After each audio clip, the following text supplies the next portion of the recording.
Welcome back to Kobayashi Island. This is episode 13, and in this episode, I'm going to spend a good amount of time here building out and finishing finally this area that's kind of in the shadow of the hill next to downtown. It's been a long time coming. I think like 2 or 3 episodes I've been talking about this area, trying to figure out what to do, and so finally going to finish that today.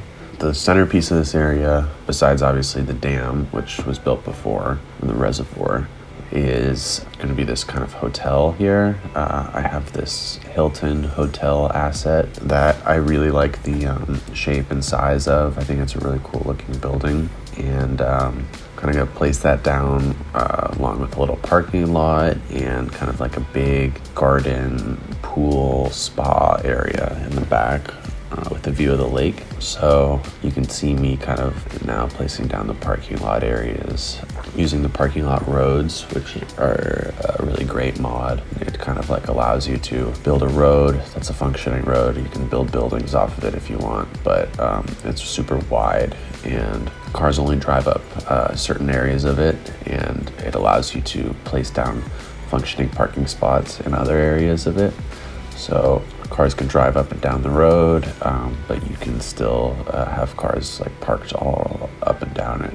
So kind of placing down some ploppable pavement and some ploppable grass and making this garden area now and this pool area for the hotel using these pergolas, which to be honest, before I played this game I didn't know what a pergola was, but sort of that like wooden awning thing that, you know, oftentimes you see like ivy growing up, or, you know, in kind of like nice gardens they'll have them, and some tables and chairs, and a bunch of pool furniture around the pool. This hotel, I have like a big sign out front that doesn't say Hilton on it. I just wanted some sort of big sign by the entryway to kind of advertise this hotel on the street, and I'm not sure I don't think I have like a Hilton sign, so I just sort of picked a random one. It's not really the right thing, but went for it anyways. You know, because oftentimes when there's like a big hotel, they'll have like a nice big sign out front that says who they are. And next little part of this episode, I'm going to be placing down like a bunch of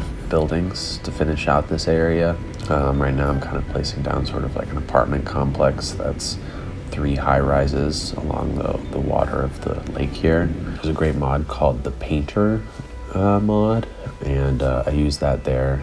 What it allows you to do is if you place down multiple buildings that are the same, and they kind of auto-generate to be for colors, you can click on the building and change them all to be the same color, which can be really useful when you're trying to get a lot of buildings to look as though they're one building or to kind of match each other. So with that apartment complex, you know, those 3 tall buildings were all different colors, and I wanted them to all match. So I used the painter tool to turn them all white instead of being whatever random colors they were. So I noticed that the city is still pretty low on having enough schools and high schools and elementary schools.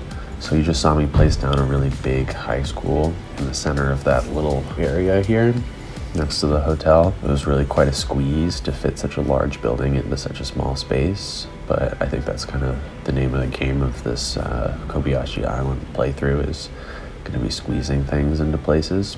So that high school is kind of nestled between like a freeway entrance behind it, and then there's a parking lot back there as well, a parking garage.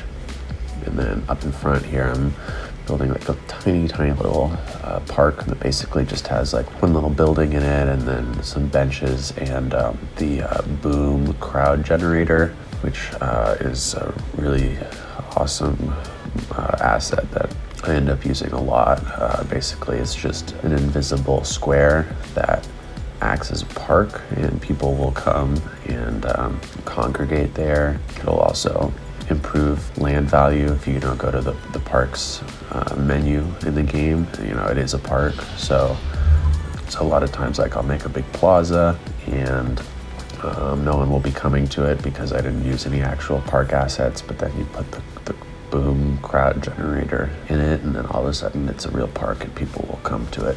Right now I'm kind of building out the last little area of this spot sort of along the water by the train station. This train station I built last episode, It's kind of like a dead end. It's the only one so far that only has one station track, because I'm imagining that it's, the place where the trains on this particular line come to a stop and make a U-turn and go back where they came from.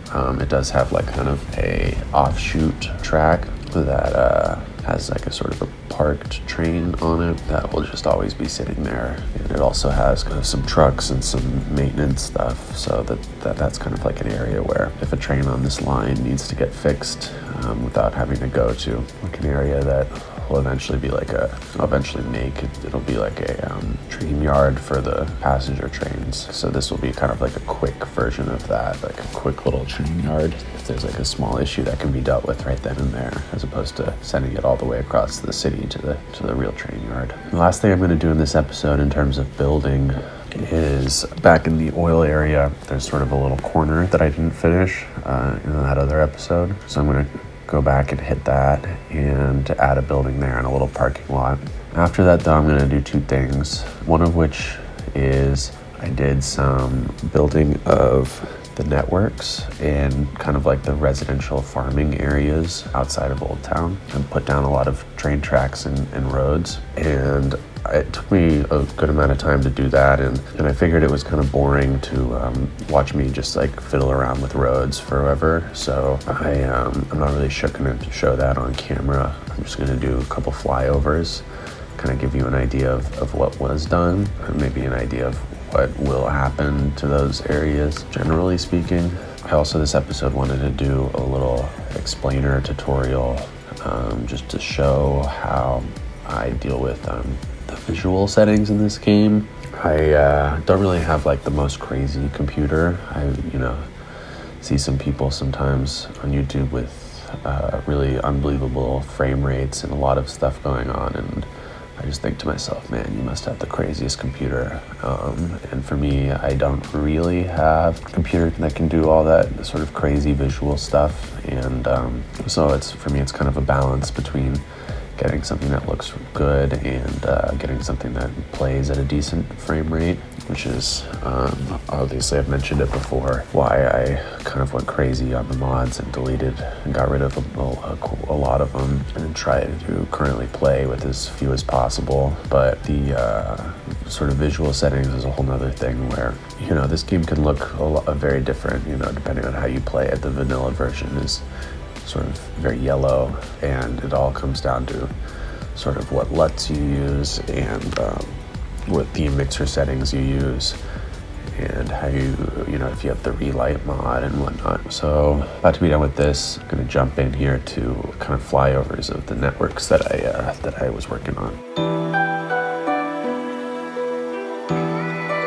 As you can see, placed down a bunch of roads and train stations and kind of had them snake out from the streets that were started in Old Town, and have them going out in a bunch of different directions into this farming area. This area basically is going to be made up of a bunch of kind of little towns, sort of like little areas that have some shops and some houses, and that are kind of surrounded by farms. So each of these little towns is going to have like its own train station, and a number of different lines are going to dead end here. This area is going to be pretty flat because of the fact that it's all farming stuff, and this canal needs to get around and distribute water to the farms. And then going further this way, it's going to take you to the harbor and the airport. Kind of there'll be some lines that go towards that, some train lines. And I just didn't want to kind of bore everyone with like 10 minutes straight of building roads and deleting them again and rebuilding them and fiddling with where they are and exactly where they cross each other and things like that. Figured it was more fun to kind of just see the final product. That's that for the building in this episode. I'll switch over real quick and show you guys how the visual settings work.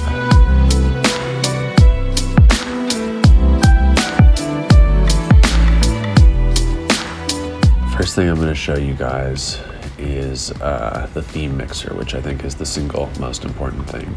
And I actually changed one of the settings of the theme mixer about an episode ago. I'm not sure if you noticed, but these cliffs look different now. So how it works is you got to subscribe to different themes from the workshop. I mean, you can have it just be one theme, but I like mixing them. I think that's kind of what makes things look so good. So there's a bunch of different textures: grass, ruined pavement, the texture for oil and ore, cliff, water.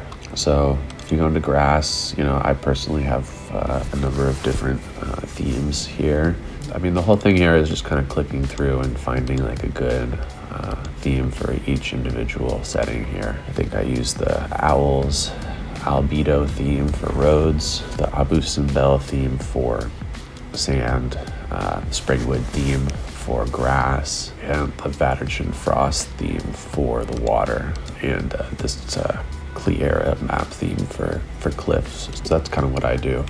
The next thing that is really important is the relight mod, which you can get to if you do Shift-Alt-L, and it pulls up this page here. This gives you a lot of settings for how the game looks visually. I have it set so that it's extremely bright. The contrast is very low, and other than that, I don't really mess with it all that much. Relight basically has a built-in LUT, which stands for lookup table, which basically means when an image has a particular look, let's say it's very gray and washed out, and you apply a lookup table to it, it says, okay, this dark gray tone actually converts to a black, and this light gray tone actually converts to white, and it spreads out everything in between.